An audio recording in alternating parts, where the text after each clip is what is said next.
Balance, bienvenue dans votre taroscope du mois de janvier, j'espère que vous allez bien. On va voir ce que vous réserve ce mois, hein? On est parti? Donc, on va regarder votre état au début du mois. Quelle énergie vous commencez ce mois et qu'est-ce que cette énergie sous-entend aussi? Donc, je vous rappelle de prendre uniquement ce qui résonne juste pour vous dans mes tirages, de ne pas chercher la petite bête, de ne pas chercher plus loin. Ne cherchez pas trop à raisonner en fait, hein. Tout simplement, laissez le mental de côté et laissez parler les ressentis, ça ira très bien.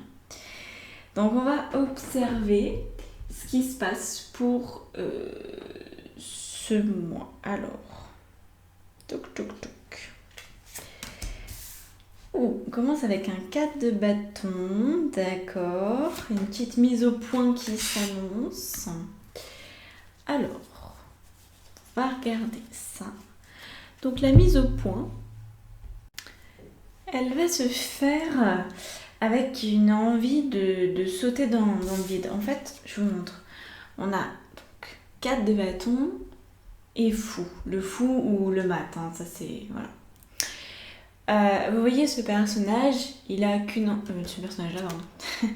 Ce personnage, cette femme, en fait, elle s'apprête à sauter. Elle s'apprête à sauter et elle se dit, et pourquoi pas. Sauf que derrière, il y a des... J'aime beaucoup ce tarot parce qu'il est très riche en symboles. On a ici des papillons. Et les papillons, ça va représenter en fait votre passé. Donc, c'est comme si vous aviez aujourd'hui une sensation de devoir, pour vous qui rééquilibrer, quitter votre passé en fait. Alors peut-être que ça vous fait peur, peut-être que ça vous met en joie au contraire, peut-être que vous avez qu'une hâte, c'est vous libérer de ce passé. Je sais pas encore, on va aller voir comment ça se gère. Et ce qui est intéressant, c'est ce 4 de bâton qui vraiment pose les choses. C'est-à-dire que, ok pour le nouveau départ, ok pour vous lancer vers quelque chose, mais c'est vraiment parce que vous vous lancez parce que vous avez l'impression qu'il vous manque de la stabilité dans votre vie. Vous avez l'impression que vous êtes un peu perdu ou qu'il n'y a plus de... vous n'avez plus de point d'ancrage. J'ai cette sensation un peu comme un bateau à la dérive. Vous avez peut-être lâché l'ancre, mais l'ancre ne touche pas le fond et il faut vous rapprocher du bord pour pouvoir vous amarrer quelque part en fait. Donc, ça me donne cette sensation en début de mois ou déjà fin décembre, je sais pas quand est-ce que vous allez regarder cette vidéo, ça me donne cette sensation que vous êtes un peu largué, mais pas forcément dans le mauvais sens du terme, juste qu'il se passe pas forcément quelque chose de très important dans votre vie en ce moment. Vous avez comme le choix en fait de redéfinir votre vie. C'est comme si par exemple pour l'instant vous étiez en CDD mais que voilà, vous pouvez quitter à tout moment ou que vous avez une relation de couple, mais bon, s'il n'y a pas d'engagement et il n'y a pas non plus... Enfin, vous voyez, c'est comme si dans un ou plusieurs domaines de votre vie aujourd'hui, il n'y avait rien de défini, il n'y avait rien d'obligatoire et du coup, vous avez peut-être envie de choisir de vous engager dans une direction en particulier. Donc, on va aller voir ça. On va aller définir le challenge pour vous ce mois-ci. Alors...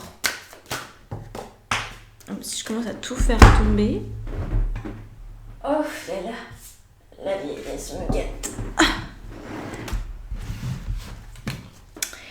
Alors, on va essayer de faire ça proprement cette fois. Alors, on y va. On recoupe un petit peu quand même. Hein. On me dit dans l'oreillette, recoupe un peu. Challenge, la tête me tourne, c'est pas forcément parce que je viens de me baisser, parce que j'ai mangé juste avant, donc je suis pas en hypoglycémie, mais j'ai la sensation qu'en fait le challenge c'est d'arrêter de faire la girouette pour vous, qu'on va voir ce que les cartes disent, mais ça me donne vraiment cette sensation de... voilà, d'être le bateau à la dérive. Je sais pas si vous avez déjà fait du bateau, enfin du voilier, mais... le bateau, voilà, il est soumis au courant, donc parfois le bateau il tourne sur lui-même et ça me donne cette sensation un peu de vertige, hein, parce que vous n'avez pas encore trouvé une direction et peut-être vous avez tellement d'idées que vous vous êtes resté dans le flou. Pour l'instant, peut-être vous n'en avez pas choisi une en particulier. Alors, on va regarder le challenge. Ah, ouais, corset, le challenge pour vous. On a la carte de la paresse. On a la carte du contrôle. Et on a la carte du compromis. Ok? Alors, ok. En voyant ça comme ça me donne cette sensation que votre challenge principal pour ce mois-ci, waouh, il y en a plusieurs en fait. J'ai l'impression que je ne peux pas vous en donner un. Il y a plusieurs choses parce que la paresse, ça va un peu à part. Et puis on va dire le compromis et le contrôle vont ensemble. C'est-à-dire que c'est comme si vous attendiez que quelque chose vous tombe dessus, comme si vous vous disiez bon, pour l'instant c'est pas forcément clair dans mon travail, dans mon couple ou dans ma famille, bref, mais ça va bien se clarifier tout seul un jour. Et donc il y a cette espèce d'attente peut-être qui vous met, ce côté de procrastiner en fait, hein, vous procrastinez apparemment, en tout cas c'est une tendance que vous avez à remettre à plus tard.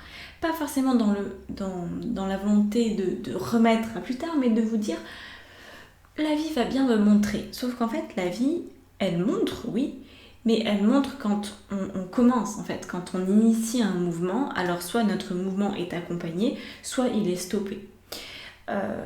Et parfois, quand il est stoppé, il faut trouver un chemin de contournement pour arriver quand même là où on veut. Mais tant que vous restez dans une posture un peu passive, il va rien se produire en fait de miraculeux. Donc voilà, il y a ce côté je paresse, je procrastine, j'attends que la vie me montre, mais la vie ne vous montrera rien si dans votre tête ce que vous voulez c'est un manque de clarté. Voilà. Si par contre vous avez une idée très précise de ce que vous voulez, un objectif très précis, là vous allez pouvoir matérialiser parce que vous allez poser les bonnes actions au bon moment, etc. Puis la vie va vous aider à vous ajuster en fait.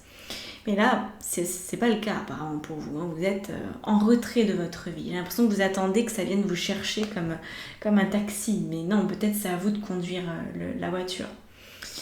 On a le contrôle et le compromis d'un autre côté. Alors, ça fait référence pour moi à ce fameux passé dont on a parlé avec la carte du food. J'ai envie de sauter, j'ai cet élan pour me restructurer, mais il y a mon passé qui est là encore un peu présent. Je pense que dans le passé, vous pouviez avoir tendance, alors selon vos prédispositions, hein, selon votre caractère, vos expériences de vie, à être soit dans le compromis, soit dans le contrôle. Et peut-être parfois un mélange des deux. Il y a des situations dans lesquelles vous avez peut-être pu être contrôlante et d'autres dans le compromis. Ça, c'est à vous de voir. Mais en tout cas, j'ai l'impression que ça fait ressurgir ce passé où vous pouviez être dans je sais exactement ce que je veux, j'ai un objectif hyper clair et du coup je vais contrôler la vie pour que ça arrive et du coup ça n'arrivait pas. Donc vous avez vécu un échec. Ou alors, vous étiez dans le compromis avec la vie, avec l'autre, en disant voilà, pardon, je vais faire ça, je vais faire ce travail, je vais m'engager dans ce couple, mais bon, il y a des choses qui me plaisent, mais c'est pas à 100%. Et donc, aujourd'hui, par rapport à ce manque de stabilité que vous avez, d'ancrage, vous pourriez vous dire, j'ai testé le contrôle, j'ai testé le compromis, ça marche pas. Donc maintenant, je vais juste attendre, et ça va bien finir par me tomber sur le coin du nez. Et en fait, non. Non, ça va pas. Voilà, vous avez essayé les deux méthodes les plus habituelles qu'on a en tant qu'être humain. Soit on est dans le compromis, on se dit que la vie va bien nous aiguiller, soit on est dans le contrôle et on dit on va passer en force. Et il y a en fait la troisième option qui est la plus sage, qui est de rester centré, de définir son objectif très clairement. Et d'être proactif par rapport à la vie, de se laisser guider par la vie. Voilà.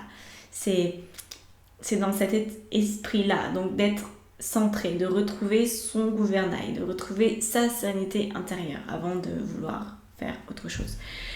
Donc c'est un gros challenge, vous voyez, pour vous. D'un côté, laisser le passé, ne pas vous laisser influencer en fait par votre passé, les expériences que vous avez pu vivre. Et de l'autre côté, ne pas tomber dans cette pseudo-paresse qui va vous desservir et vous ralentir. peut-être encore un peu plus du coup. Alors, on va continuer avec la signification de ce challenge, la signification de ce mois-ci de manière générale et les apprentissages que vous pouvez en tirer. Au-delà, je pense, de l'aspect du passé qui doit rester le passé et qui ne doit pas venir vous enquiquiner au présent.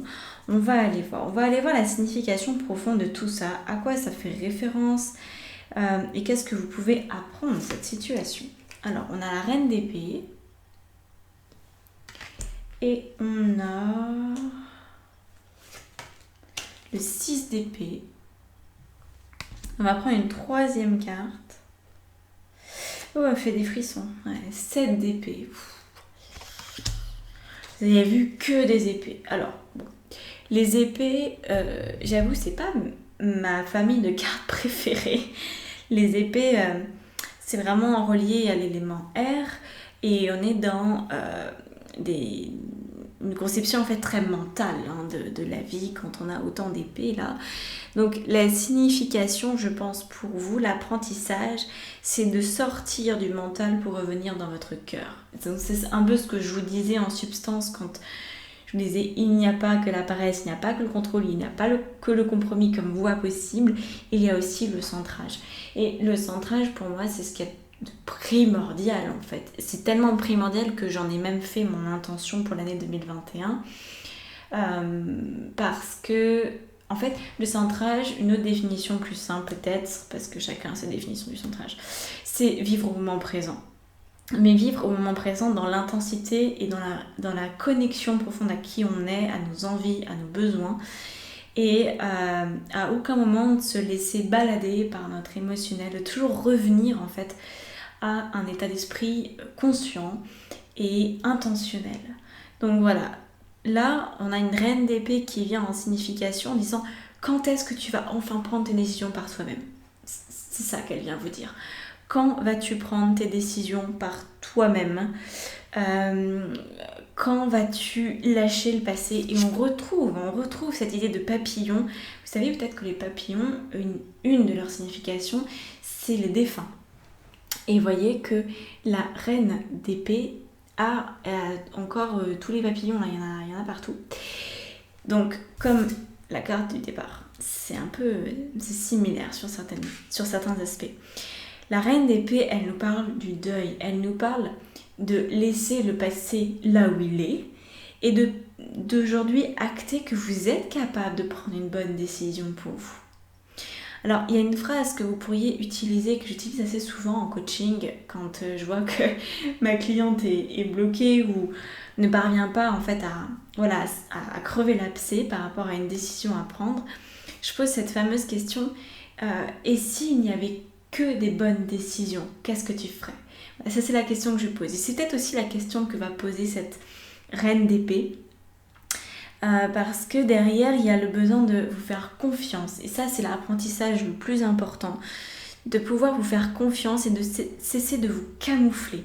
Parce que le 6 d'épée et le 7 d'épée, le 6, c'est enfin, je lâche mes épées, je lâche les armes, j'arrête de réfléchir, j'arrête d'essayer de comprendre.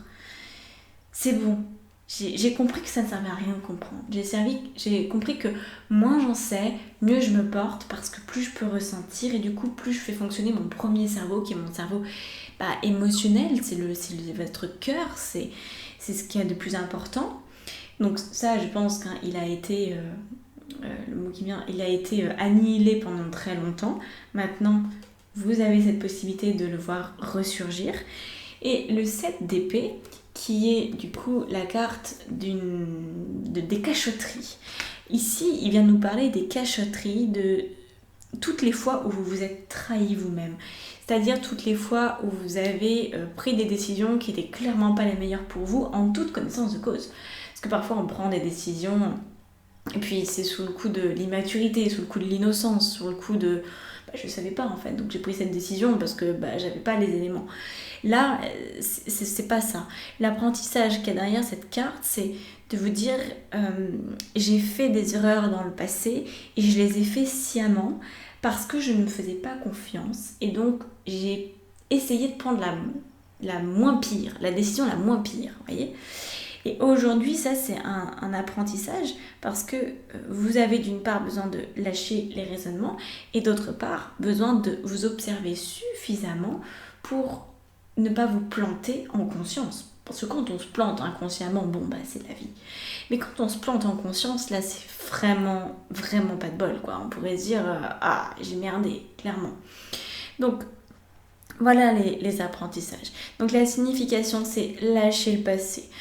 Revenez à votre présent. Vous êtes capable de prendre la meilleure décision pour vous. Vous êtes vraiment capable. Donc autorisez-vous à prendre toutes les décisions et dites-vous que quelles que soient là où les décisions que vous prendrez pour ce mois-ci, elles seront bonnes pour vous. Voilà. Ensuite, le 6 d'épée, je lâche les armes. Je reviens à ma confiance du cœur. Je reviens à la confiance de mes ressentis. Et le 7 d'épée, c'est j'arrête de me trahir. Voilà. Parce que j'ai fait l'expérience de la trahison personnelle et maintenant je ne veux plus de ça. Donc voilà ce qu'il y a à retenir au niveau des significations des apprentissages. On va aller voir quels conseils vous pouvez adopter, mettre en place. Alors je vous le rappelle, il y a des extensions pour chaque tirage en fait. Donc à vous de vous rendre dans la barre d'informations sous la vidéo pour avoir accès aux extensions. Comme je ne suis pas du genre à vouloir m'enquiquiner avec des vidéos individuelles, etc., en fait, quand vous prenez les extensions, vous avez tous les signes. Et vous avez aussi accès à 2 soins mensuels, à une lecture d'âme géante et un exercice de maîtrise spirituelle. Donc voilà, c'est un truc, vous avez tout pour 15 €. Et vous pouvez prendre la formule mensuelle ou plus de temps, ça c'est vous qui décidez. Vous pouvez faire votre sauce, voilà. Donc, on va continuer. Les conseils, on a l'ermite. D'accord. Et on a le 10 de coupe. Alors, j'apprécie assez ces cartes conseils, parce qu'elles sont belles. Et puis, au-delà de leur beauté, on a ce 10 de coupe qui est quand même fort sympathique et qui va pouvoir vous aider vraiment. L'ermite, il nous dit détache-toi des projections que tu fais sur l'autre, détache-toi du regard que tu crois que l'autre a de toi. Et apparemment, ça va vous aider à prendre les bonnes décisions. Si vos décisions ne regardaient que vous, s'il n'y avait que vous qui puissiez vous juger sur vos décisions, qu'est-ce que vous feriez? C'est ça vraiment. Parce que l'ermite, il revient à son essentiel. Il se dit, bon, j'ai appris telle et telle chose, ça fait 20 ans, 30 ans, plus, bref. Maintenant, il y a certaines choses que je sais, sur lesquelles je peux me reposer, il y a certaines erreurs que j'ai faites, et voilà, maintenant j'apprends à me connaître de mieux en mieux. Donc, les décisions, je vais les prendre pour moi, je vais les prendre en pleine conscience, et je vais faire en sorte qu'elles soient ajustées à ma personnalité et à mes besoins, à mes envies. Le truc derrière avec le conseil du 10 de coupe, c'est qu'en plus de répondre à vos besoins et vos envies, elle va vous procurer de la joie et du plaisir. Donc, par rapport à toutes les décisions que vous allez prendre, les décisions les meilleures pour vous sont celles qui vous donnent de la joie. Et pour faire simple, quand on prend une décision, on s'imagine en fait la prendre. C'est-à-dire on se met dans son monde imaginaire et on se dit ok, par rapport à telle situation, si je dis oui, qu'est-ce qui se passe? Est-ce que je ressens de la joie? Si je dis non, qu'est-ce qui se passe? Est-ce que je ressens de la joie? Et en fait, vous n'allez pas chercher à comprendre pourquoi c'est oui ou c'est non. Vous allez simplement suivre le ressenti de joie. Et s'il n'y a pas de choix dans les décisions que vous prenez, c'est que vous n'avez pas encore trouvé la meilleure décision pour vous. Il y a un principe aussi en lien avec Access Bar. Alors, je suis facilitatrice Access Bar, mais je vous avoue que je suis pas fan de cette technique du tout.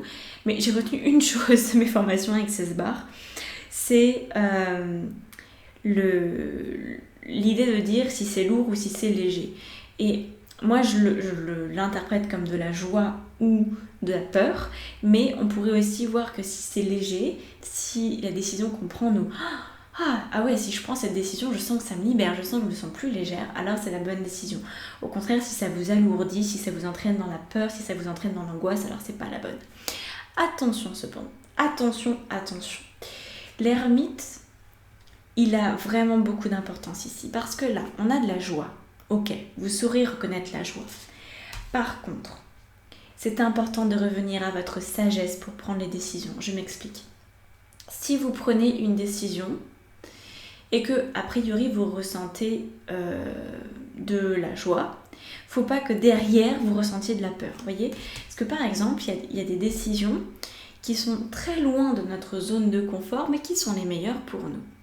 Et donc, dans un premier temps, on peut peut-être ressentir de la joie, de l'excitation, et après on se dit « Oh non, mais comment je vais gérer ça ? Comment je vais faire ? » Et donc, c'est très important, au moment où vous décidez de prendre certaines décisions, de vous mettre dans un état de détente, de méditation, vraiment à la rencontre de votre sagesse personnelle en fait. Déjà d'instaurer le calme, alors pas forcément un calme mental, mais un calme émotionnel en vous, pour vraiment laisser la joie s'installer et pas qu'elle se fasse dégommer par la peur au passage. Donc voilà ce que dit l'ermite. Vous avez besoin de créer un cadre qui vous permet de prendre vos décisions. C'est pas sur un coup de tête. Ça pourra devenir sur un coup de tête quand vous pourrez très facilement être centré au quotidien. Ok, parce qu'en fait, vous êtes déjà, quand vous êtes centré au quotidien, vous n'êtes pas influencé par toutes les énergies des autres et votre monde émotionnel, vous le gérez, quoi. Donc, voilà, ça c'est très important. Parce que les plus grandes décisions qu'on prend dans nos vies, enfin en tout cas, ça a été le cas pour moi et je sais que c'est le cas pour beaucoup d'autres personnes, on se dit, oui, c'est là qu'il faut que j'aille, je sens que c'est bien, je sens que ça résonne de ouf pour moi. Et par contre, qu'est-ce que j'ai peur ? Qu'est-ce que j'ai peur ? Je sais pas comment ça va marcher, j'angoisse, et est-ce que je vais réussir, et comment je vais y arriver, etc. Et si on se laisse en fait embarquer par la deuxième voie, la voie de la peur, alors là, on est fini et ça marche pas, quoi. Vraiment, ça marche pas. Donc, revenez à votre essentiel, c'est le plus important. Alors, on va terminer avec la fin de mois. Donc, la fin de mois, on a quoi ? Si vous suivez tous ces jolis conseils, vous allez obtenir, roulement de tambour, suspense et entier, un 9 de bâton, c'est plutôt pas mal, ça évolue, entre un 4 et un 9, ça évolue, ouf, un roi d'épée, extraordinaire, et alors l'autre carte elle est vers l'entrée, là, mais c'est celle-là, et un empereur, mais c'est merveilleux, je vous le dis, c'est merveilleux, parce que pourquoi 9 d'épée, 9 de bâton, pardon, chevalier d'épée et empereur, ça veut dire que vous avez réussi à remettre du cadre là où il n'y en avait pas. Le 4 de bâton que vous aviez au tout départ, vous vous souvenez, de besoin de sérénité, il évolue drastiquement avec le 9 de bâton, qui dit mais là, c'est bon, je me suis posée, enfin, je sais où je vais. Alors c'est pas complètement entériné, c'est pas complètement c'est pas terminé en fait, hein, l'épisode, il y a encore un peu de positionnement qui va se faire, mais le plus gros est fait.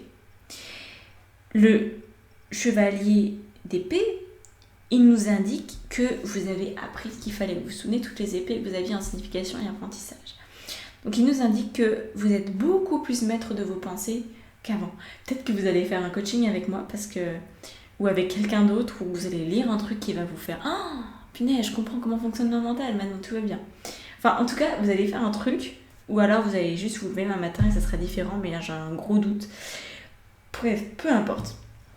Apparemment, vous allez être en mesure de trouver les moyens de vous sortir d'un mental trop présent et trop contraignant. Donc ça peut être parfait. Et l'empereur quand même, d'avoir cet empereur en fin de mois, c'est un numéro 4, ok? Je vais y arriver, le fou qu'il y avait au départ, le mat. Ici, il est numéro 0, mais en vrai, c'est aussi le numéro 22. Donc en fait, le 22, souvent on le vit en 4. Donc quelque part, le fou et l'empereur sont des cartes extrêmement similaires, sauf que le fou va aller chercher à s'enraciner d'une manière un peu plus folle. Il va chercher des solutions complètement étonnantes et parfois dérangeantes pour se réenraciner et redonner du sens à sa vie. Et du coup, vous allez apparemment être capable de faire ça, être capable de faire les choses avec un peu d'originalité, un côté presque artistique qui vous habite pour ce mois de janvier, pour finir quand même avec un truc ultra sérieux.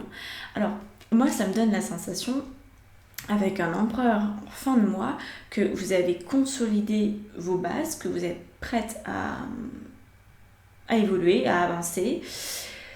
Mais ça me dit aussi que ça pourrait vraiment, toute cette situation-là, concerner le domaine professionnel. Ou si vous ne travaillez plus, si vous n'avez plus le souhait de travailler plutôt, et même peut-être pour ceux qui sont encore en activité, ça pourrait vouloir dire que vous aménagez quelque chose au niveau peut-être de votre maison. Peut-être que vous déménagez, ou peut-être que vous réaménagez dans votre espace, peut-être que vous faites un énorme tri qui va vous faire un bien fou. Je sais pas, mais en fait, en tout cas, je sens un empereur très matérialiste pour le coup. Donc voilà, c'est des bases qui sont tangibles, c'est un peu comme ce fauteuil, vous voyez, je peux le toucher, je sais qu'il est là, je sais qu'il va pas casser, je sais que je peux compter dessus. C'est un peu la même chose, ici la fin du mois de janvier, apparemment vous allez pouvoir compter sur ces nouvelles bases, et vraiment ça va être du dur. Donc à condition bien sûr que vous puissiez rester centré et prendre les meilleures décisions pour vous. Ça va de soi, ça ne tombe pas tout cuit, ça se saurait. Voilà. Bon, je vous laisse là-dessus. Je peux vous accompagner si vous le souhaitez. Alors en coaching, ça je l'ai déjà dit, vous savez maintenant. Mais si vous voulez un éclairage supplémentaire à partir du tarot, je fais encore pour quelques temps. Je sais pas pendant combien de temps je vais le faire en fait. Je sais pas si je vais continuer. Ça fait déjà 1 an et demi, 2 ans presque que je fais ça. Donc moi je change assez régulièrement ce que je propose parce que ça évolue avec ma vibration et avec ma vie. Pour l'instant, je fais encore des lectures d'âme, donc des lectures intuitives avec les cartes. Peut-être que ça va changer dans quelques mois. Enfin, je sens que ça va changer, mais je peux pas vous dire quand. Donc, si vous voulez profiter de ça, vous pouvez prendre rendez-vous directement par mon site internet parce que voilà, je sais que ça va disparaître, mais je sais pas quand. Voilà, bon, on se retrouve pour celles et ceux qui le souhaitent avec la suite en extension, et sinon dans mes autres vidéos et dans les soins collectifs et où vous voulez. Bref, je vous souhaite un très très beau mois de janvier et une très belle fin d'année si vous regardez cette vidéo avant le mois de janvier. Et voilà, à bientôt, merci.